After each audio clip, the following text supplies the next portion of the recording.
In this video, we will be going over the questions for chapters 1 and 2 of The Giver. Before we begin, please make sure to put your name and your homeroom at the top of this assignment. Notice that this assignment is worth a total of 73 points, so it is very important that you turn this in. The directions say, answer the following questions after reading the sections of The Giver by Lois Lowry mentioned above. All short answer and extended response questions must be answered in complete sentences. The first question says, list all answers that apply in the boxes below. You must list all of the settings and all of the characters. Settings are places and time periods where the action of the story takes place.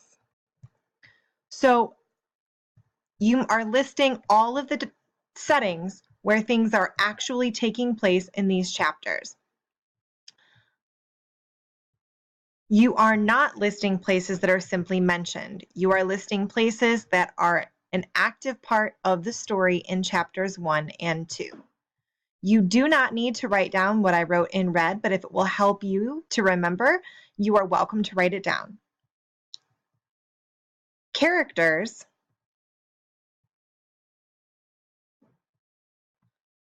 are the people in this story who are actively involved in the story.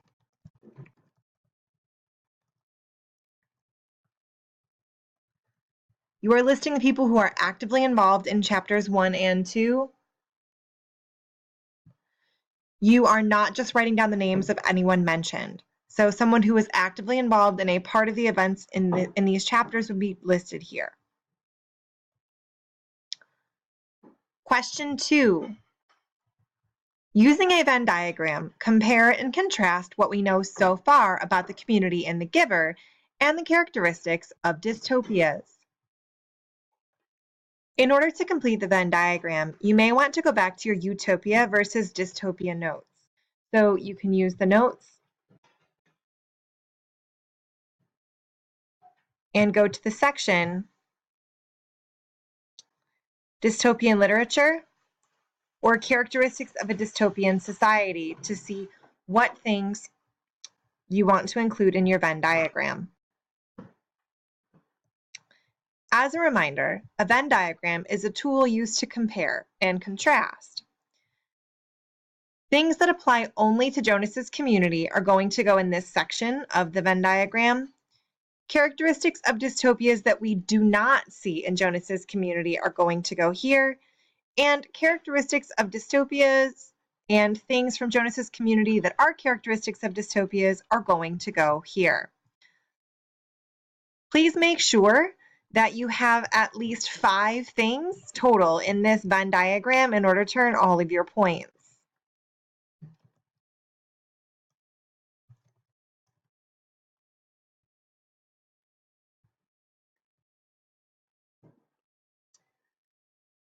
Question 3 says, what do you think the rasping voice through the speakers is for? So for this question, you are making a prediction. There is no wrong answer as long as your answer makes sense.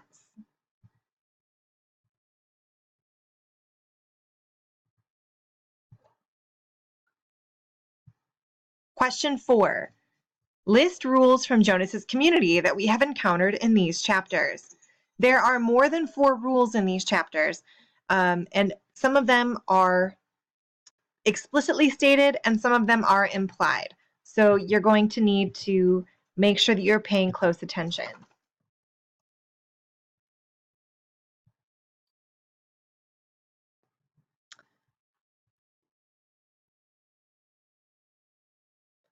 Question 5 says, why is Jonas apprehensive? So the first part of this question, why is Jonas apprehensive, is going to come out of the text.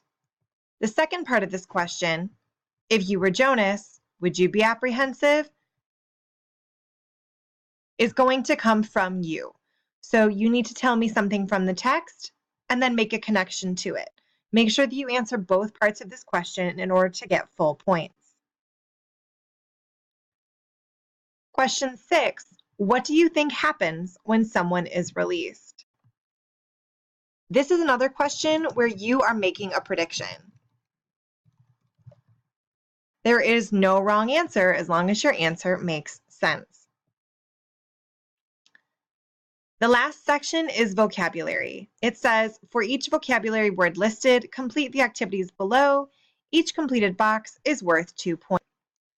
For each word, you need to do 3 different things. You need to first copy the sentence from the text.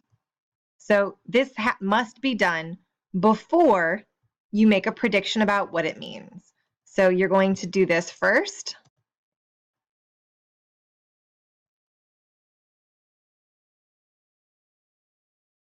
After you've done that, you're going to predict what the word means based on the sentence and the context clues. And then after you've done that, you're going to write down the definition. You're going to use the definition from wordcentral.com. So let's talk about finding the sentence from the text. As you read, you can look for these words in the text, or if you would like to make things a little easier on yourself, you can use this trick. Push the Control key and the F key on your keyboard at the same time. And then you can type in a word to find it. So the first word is jeering. And when I type in the word, it will highlight it in the text for me, and then I can copy the sentence. Based on the context clues, I'm going to make a prediction in my own words and then copy the definition from wordcentral.com. Once I type it in, I find the word, and notice it didn't come up with jeering, but it came up with jeer, which is fine. You can use a different form of the word. And the definition is there for me, so I can just copy that into my table. The vocabulary words from these 2 chapters are jeering, palpable, supplementary, transgression, and beckoning.